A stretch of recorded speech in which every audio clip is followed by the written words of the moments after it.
और अनुप्रिया पटेल, केंद्रीय मंत्री अनुप्रिया पटेल पहुंची श्रद्धांजलि देने के लिए। उस वक्त उन्होंने जो कुछ कहा आपको दिखाते हैं। दोस्ताना रवैये के लिए जाना जाते थे आप, क्या संस्मरण याद आता है? देखिए, उनको धरती पुत्र की संज्ञा से नवाजा गया था और एक बहुत ही टॉल लीडर थे। उनकी एक बहुत बड़ी फॉलोइंग है। रक्षा मंत्री से लेकर उत्तर प्रदेश के मुख्यमंत्री के रूप में उन्होंने हमारे प्रदेश का नेतृत्व भी किया और सभी दलों में निश्चित रूप से उनके प्रति जो आदर और सम्मान है वो हर किसी के मन में है, हर किसी के हृदय में है। और आज हम सभी के लिए बहुत दुख की घड़ी है और पूरे राजनीतिक परिदृश्य पर उनकी जो एक प्रतिष्ठा थी, उनकी जो एक छवि थी, आज निश्चित रूप से देश की राजनीति को एक अपूरणीय क्षति हुई है। व्यक्तिगत तौर पर आपकी मुलाकात रहती होगी मुलायम सिंह जी से, तो कोई संस्मरण इस तरीके का याद आता हो जो सीख के रूप में आपने अपने जीवन में उतारा उसे? कि हमेशा मेरी संसद के अंदर तो बहुत बार मुलाकात होती थी और एक अभिभावक के रूप में सदैव उन्होंने मुझे आशीर्वाद दिया, हमेशा मुझे प्रोत्साहित भी किया और मेरे लिए भी व्यक्तिगत रूप से बहुत दुख का क्षण है। अनुप्रिया पटेल ने ऐसे अपनी श्रद्धांजलि व्यक्त की। और रतीश त्रिवेदी हमारे संवाददाता वहीं सैफई में हैं, जो बात कर रहे थे अभी अनुप्रिया पटेल से, और उन्होंने आराधना मिश्रा मोना जो कि सीएलपी लीडर हैं उनसे भी बात की है। रतीश, उनसे आपकी क्या बात हुई और अभी क्या देख रहे हैं आप?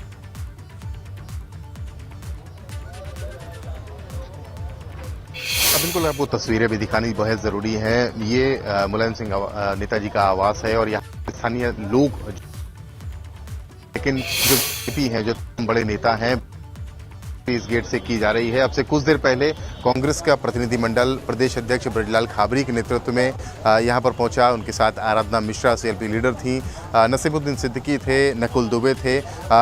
सोनिया गांधी की तरफ से वो एक श्रद्धा सुमन अर्पित करने यहां पर पहुंचे हैं। लेकिन इसके बाद ही केंद्रीय मंत्री अनुप्रिया पटेल भी पहुंची और उनसे जब हमने बात की तो उन्होंने संसद में जब मुलायम सिंह जी उनसे मिला करते थे तो कैसे अभिभावक की भांति उनको राजनीति के गुण दिया करते थे, सीख दिया करते थे, उसका जिक्र उन्होंने किया। सभी लोग मुलायम सिंह जी को इस तौर पर याद कर रहे हैं कि क्यों कहीं ना कहीं उन्होंने किसी न किसी को राजनीति की चीज़ें या आम जो जीवन होता है, सामान्य जीवन की बातों की सीख दी है और उसको उन्होंने अपने जीवन में उतारा भी। अनुप्रिया पटेल ने भी इस बात को साफ तौर पर माना। आराधना मिश्रा ने भी ये कहा कि वो एक अभिभावक के तौर पर उनको याद करेंगी। अभिभावक के तौर पर वो हमेशा उनसे मिलते थे।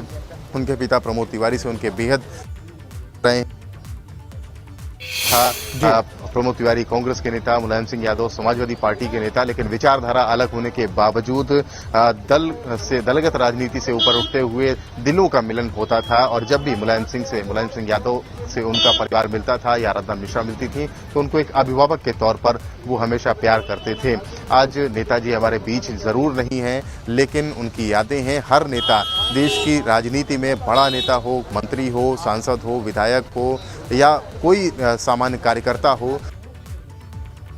जी ठीक है रतीश, आपने बताया कि आपकी क्या बातें हुई आराधना मिश्रा मोना से और आप क्या देख रहे हैं अभी।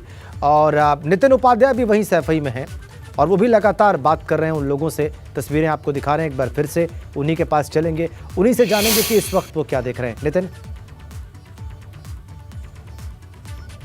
देखिए बिल्कुल, देखिए धरती पुत्र इस दुनिया से चले गए हैं, अंतिम यात्रा पर निकल चुके हैं, लेकिन राजनीतिक शिष्टाचार की इतनी लंबी कहा जाए वो लकीर खींच कर गए हैं कि यही वजह है कि लाखों लाख लोग इस समय सैफई में मौजूद हैं। हर आंख नम है, चेहरा व्यथित है, निराशा और कहा जाए जो लोग गमज़दा हैं, गमगीन हैं। और यही वजह है कि हर एक दल के लोग दलगत राजनीति से ऊपर उठकर पहुंच रहे हैं। तमाम लोग हमारे साथ हैं, लोगों से रिएक्शन लेते हैं। अब आपसे बात करते हैं कि हर किसी के कोई ना कोई किस्से कहानियाँ नेताजी के साथ है, थोड़ा भी जुड़ाव रहा, कुछ आज आप शेयर करना चाहें? बिल्कुल, जब आगरा में श्रीजी फैक्ट्री में आग लगी थी, 8-10 मजदूर ख़त्म हुए थे, तो नेताजी दिल्ली उस श्रीजी फैक्ट्री का मुआयना करने गए थे और विपक्ष में होते हुए 2-2 लाख रुपए उन श्रमिकों को, मजदूरों को देने की घोषणा करके गए और दिलवाए। जब हम उन्हें दिल्ली पहुंचे छोड़ने, 2 बज रहे थे, मेरे पैर में पट्टी बंधी थी, तो नेताजी ने मेरे को डांटा, कहा तुम्हें मोच आ रही थी, तुम्हें नहीं आना चाहिए था, तुम्हें आराम करना चाहिए था, और जब इसमें आप आराम करोगे तब तो ऐसे एक पिता केयरिंग, एक पिता तो बिल्कुल, और केयरिंग लीडर ऐसा विरला ही देखने को मिलता है। आप बताइए क्या कुछ मन में भाव हो, कुछ शेयर करना चाहें? माइंड नेताजी धरती पुत्र थे। नेताजी हर कार्यकर्ता को इतना सम्मान और प्यार देते थे कि जो कार्यकर्ता एक बार नेताजी से मिल लेता था वो जीवन में नेताजी को भूलता नहीं था।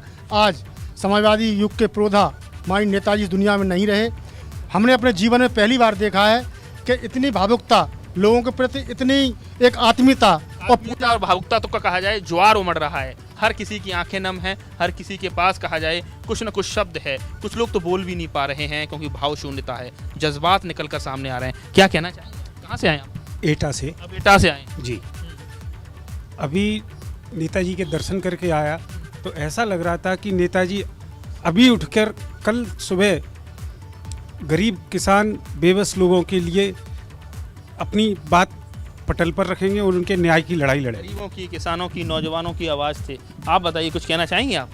जी, नेताजी जो है हमारे बहुत गरीब और मजदूरों के नेताजी थे और हमेशा गरीबों की बात करते थे, गरीबों की हेल्प और मदद करते थे और मजदूरों के लिए तो इस तरह से बात करते थे। कभी अगर हम मिले हैं उनसे, बेटे अपना ध्यान रखना, बहुत अच्छी तरीके से, जैसे कि एक पिता तुल्य जो है अपनी औलाद को जो है कि नहीं मतलब यही चीज़ तो कहा जाए नेताजी को नेताजी बनाती है। वो विरले थे, वो कहा जाए 55 साल एक छत्र कहा जाए उत्तर प्रदेश की राजनीति में वो चमकते हुए सितारे रहे और ऐसे में वो कई दफ़ा के एमएलए रहे, 7वीं बार के सांसद, रक्षा मंत्री, 3 बार के मुख्यमंत्री। एक लंबा राजनीतिक करियर, और आप समझ सकते हैं कि यही वजह है कि उनको अजात शत्रु कहा जाता है, जिन्होंने कभी अपना कहा जाए दोस्त ही बनाए, दुश्मन नहीं बनाए। और जो लोग कटुता का भाव भी रखते थे, दिल इतना बड़ा था उनका कि उनको भी अपना बना लिया। कुछ कहना चाहेंगे? आप बताइए, कहाँ से आए आप?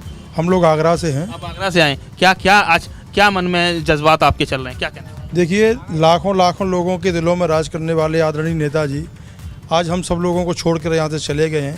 गरीब, मजदूर, दलित, वंचितों की जो आवाज़ उठाने वाले थे, आज वो आवाज़ बंद हो चुकी है। क्या लगता है, ये राजनीतिक शून्यता भर पाएगी? आपसे कहना चाहेंगे? जी बिल्कुल, ये तो भर नहीं पाएगी और हमें बहुत दुख है और इसके जो है इसकी भरपाई नहीं हो पाएगी। और भी लोग हैं, लगातार हम रिएक्शन ले रहे हैं। वाजिद भाई, और कुछ आप कहना चाहें? आप लगातार बहुत क्लोज रहे हैं आगरा में, जब भी उनका आगमन रहता था आप लोग रिसीव करने पहुंचते थे। बिल्कुल, हमेशा हमने बॉर्डर से लिया। 4 सम्मेलन हमने कराए, राष्ट्रीय सम्मेलन आगरा में नेताजी रहे। और एक बार तो 2011 में जब राष्ट्रीय सम्मेलन हुआ था, नेताजी आगरा की सजावट से इतने खुश हुए कि सर्किट हाउस में उन्होंने अपने पीए से हमें बुला के अपने साथ लंच कराया। खुश होकर बोले बुलाओ, उसने बहुत आगरा अच्छा सजाया है और लंच वो हमारे साथ करेगा। तो ऐसे नेता, ऐसे अपने कार्यकर्ताओं का ध्यान रखने वाले, मैं समझता हूँ हिंदुस्तान में दूसरा कोई नेता ऐसा नहीं।